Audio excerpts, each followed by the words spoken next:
यशोमती मैया के नंद लाला।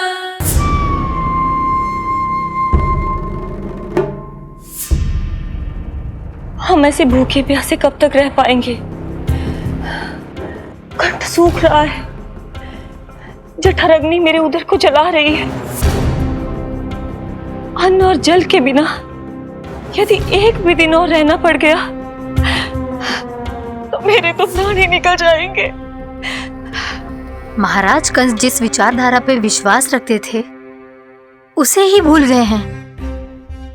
वो ये भूल गए हैं कि युद्ध करने के लिए और उसे पराजित करके स्वयं विजयी होने के लिए स्वयं जीवित रहना आवश्यक होता है।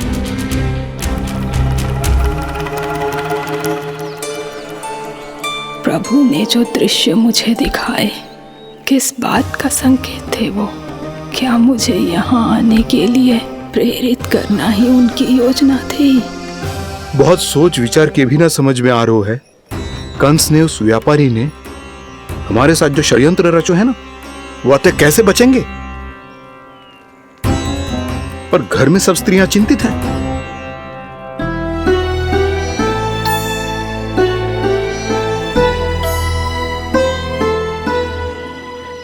सुनो भाई सब लोग, नंदराज ने निर्णय लियो है कि वो इस बार कंस से मिलने अकेले ही आने वाले हैं।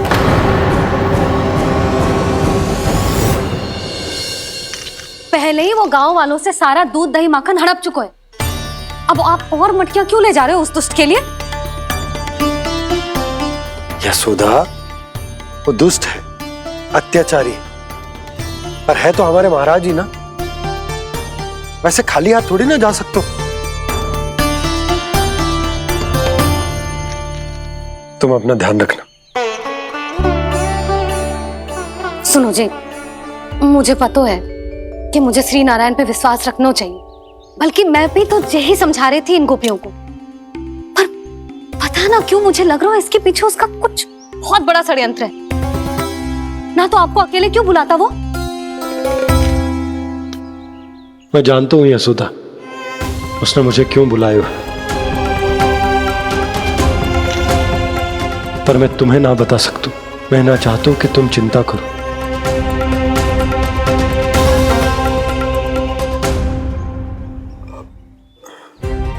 राजा होने के नाते यदि मेरे कुछ करने से मेरी प्रजा का हित होता है तो मुझे वो करना पड़ेगा यशोदा, फिर चाहे वो मुझे कितना ही अप्रिय क्यों ना लगे। हे नारायण, मेरी दुविधा दूर करो। कुछ ऐसा करो कि इन्हें जाना ही ना पड़े उस दुष्ट के सामने।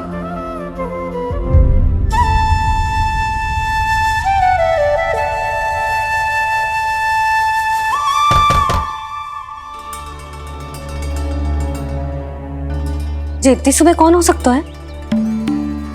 मैं देखता हूं।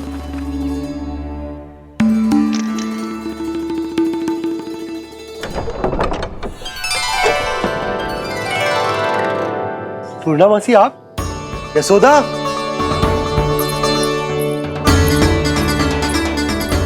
पूर्णा मौसी, इतने दिनों बाद? क्या होगा मौसी? सब कुछ कुशल तो है? मैं तो बस इतना जानती हूँ नंदराज, ये लोग आपसे मिलना चाहते थे। कौन?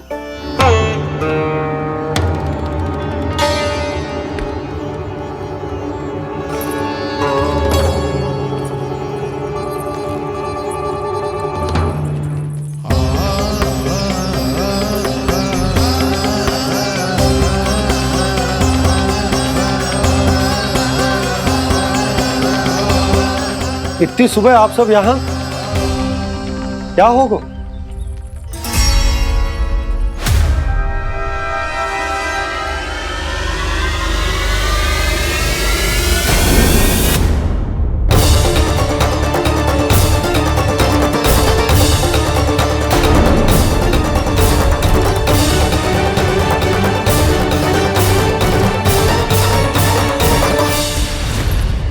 हमारे भोले भाले गोकुल वासियों को फंसाने के बाद यहाँ आने का साहस कैसे करो तूने? यशोदा, पूछो जी, पूछो इससे ये क्या करो यहाँ।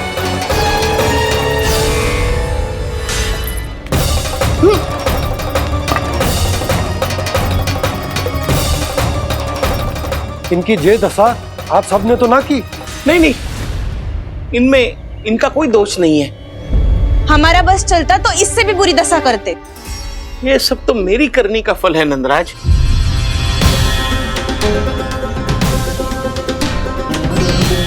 इसे इसके किए का दंड मिल गया है।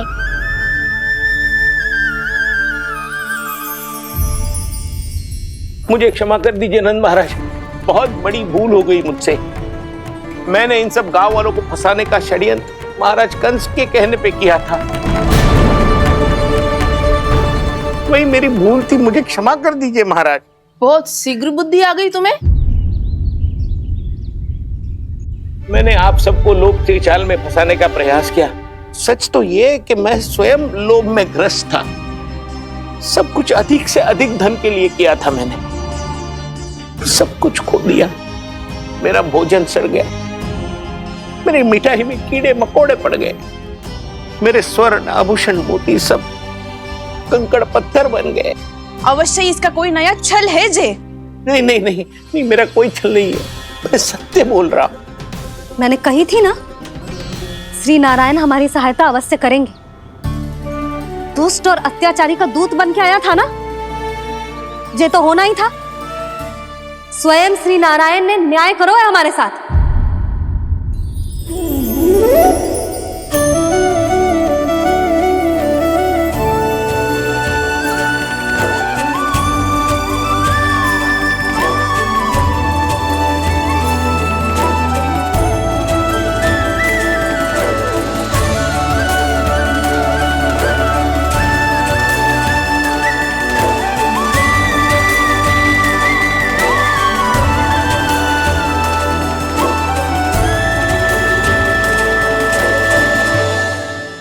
आप बिल्कुल सही कह रही है।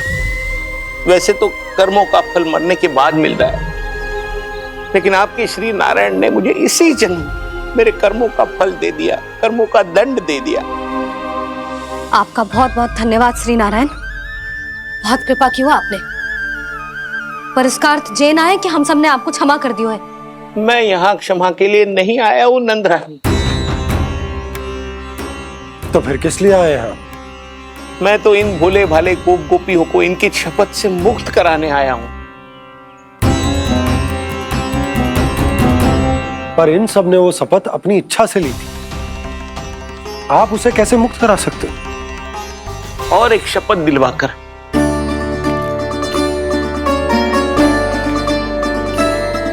आप लोगों ने भगवान श्री नारायण को साक्षी मानकर यह शपथ ली थी कि आपका सारा दही, दूध, घी, माखन आप केवल मुझे और मुझे ही देंगे। आज उसी भगवान श्री नारायण को साक्षी मानकर मैं आपको शपथ दिलवाता हूं कि आपका सारा दही, दूध, घी, माखन उसमें से एक कण भी आप मुझे नहीं देंगे। प्रतीक्षा क्या कर रहे हो आप सब? शपथ लो। हाँ हाँ,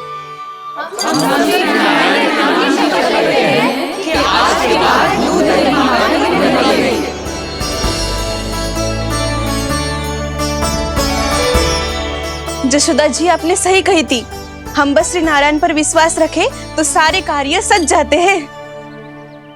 मुझे आशा है कि व्यापारी जी की तरह आप सबको भी अपनी शिक्षा मिल गई होगी। हाँ नंदराज, अब हमें अपनी भूल से सीख मिल गई है। अब हम कभी भी किसी के लोभ के जल में ना फंसेंगे।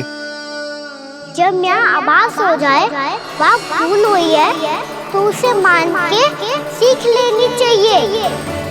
हाँ हाँ, इस घटना से मुझे भी सीख मिल गई है।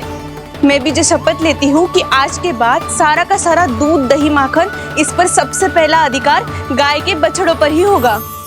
सीख समझ सभी ने जैसे ही ली शपथ कि अब लोभ करेंगे ना हानि से भी अधिक मिला है, माखन बह रहा देखो कृष्ण लीला, देखो कृष्ण लीला।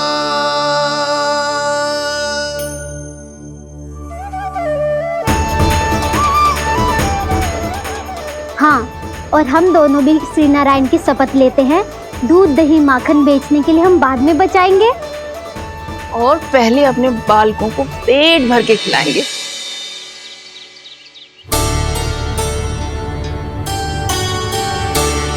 भैया दादी शीघ्र चलो, जो माखन प्रसाद की मटकी आप मंदिर से चढ़ा के लाई थी वो पूरी भर गई है और माखन निकल निकल के बह रहा है। इसीलिए बड़बोलो कहलाते है तू। फिर कहने लोगों कथा कहानी। भैया अपने घर पे भी ऐसा ही हो रहा है।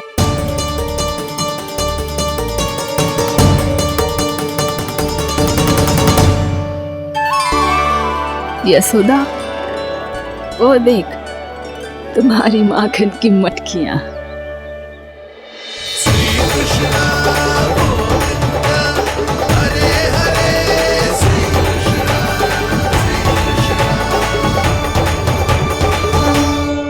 मैंने कहा था ना, आप सभी पर श्री नारायण की विशेष कृपा है। जैसे ही आप सबने अपनी भूल स्वीकार कर ली, भगवान ने आपके माखन की सारी हानि पूरी कर दी।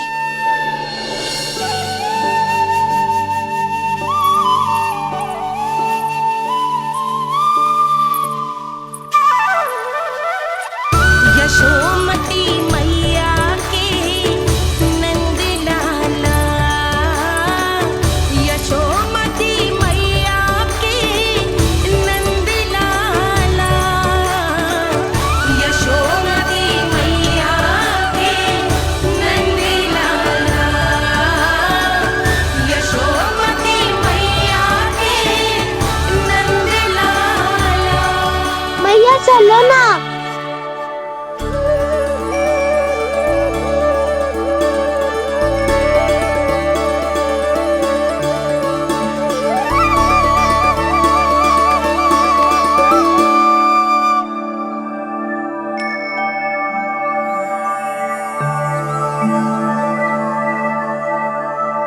कौन से कान्हा पे विश्वास करूं मैं? उस सियाने पे जो कुछ ही समय पहले अपनी लीला दिखा रहा था, या उस निर्दोष पे जो आसपास की हर घटना से अनभिज्ञ बैठो है?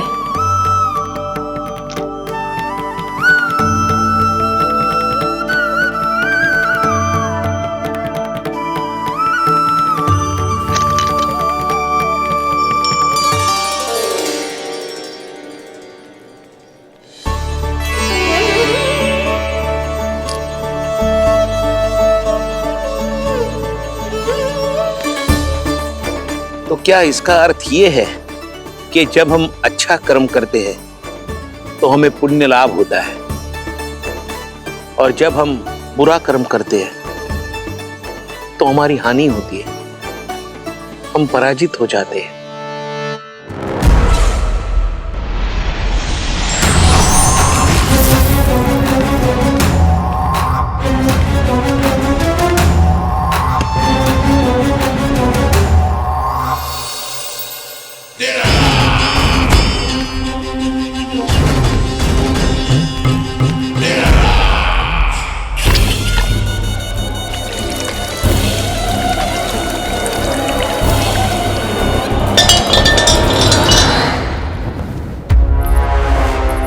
अस्ति प्राप्ति।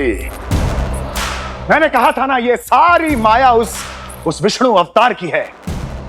अरे वो तो इतना भी शक्तिशाली नहीं है कि अपनी ही माया का प्रयोग पर्याप्त समय तक कर पाए और मुझे पराजय स्वीकार करने पर विवश कर पाए।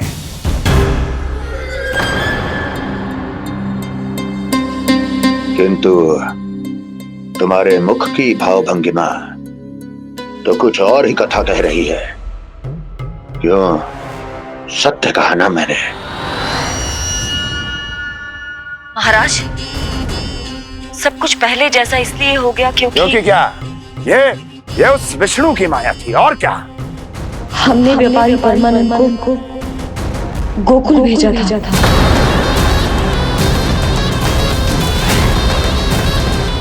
हमने व्यापारी परमानंद को गोकुल भेजा था ताकि वो गोकुल वासियों को अपने साथ व्यापार करने के वचन से मुक्त कर सके।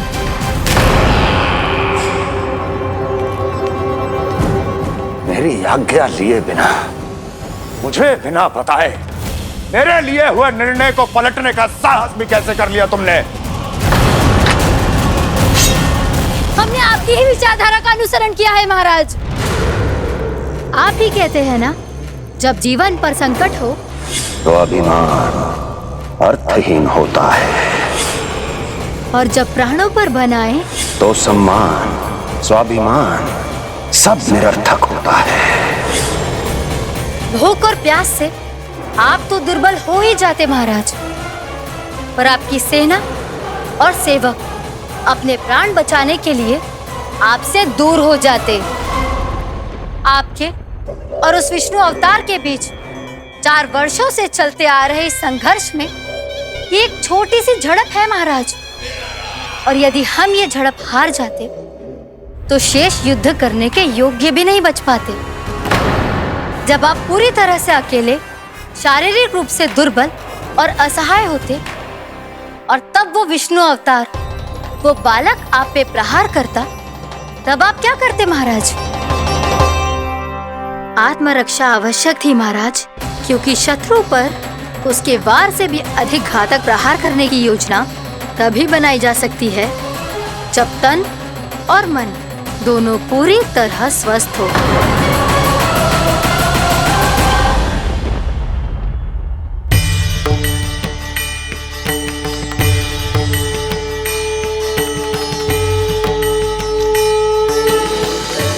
सच्ची बताओ, जैसा आप ही ने किया है ना?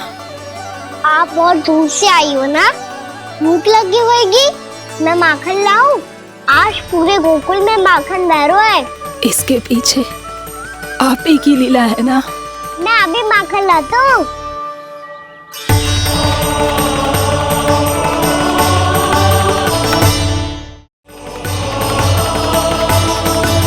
ये लीजिए। बताओ ना, पूरे गांव में प्रसन्नता की बयार बह रही है। हर ग्रामवासी के मुख पर हर्ष और उल्लास दमक रहा है। ये सब आप ही का चमत्कार है ना?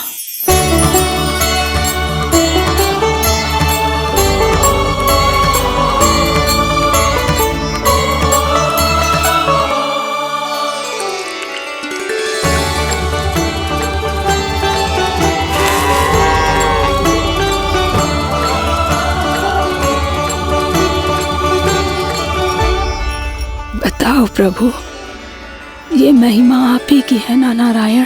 ठहरो, मैं आपके हाथों से खिलाऊंगा आपको।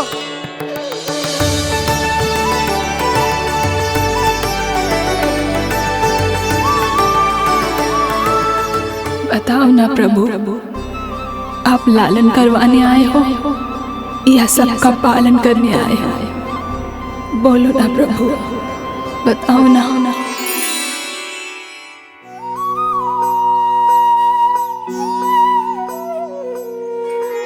आए हो लालन करवाने या पालन करने आए हो, या जगपाला बन नंद लाला मन को हरने आए हो। आए हो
बताओ ना प्रभु, कब दोगे मेरे प्रश्नों का उत्तर?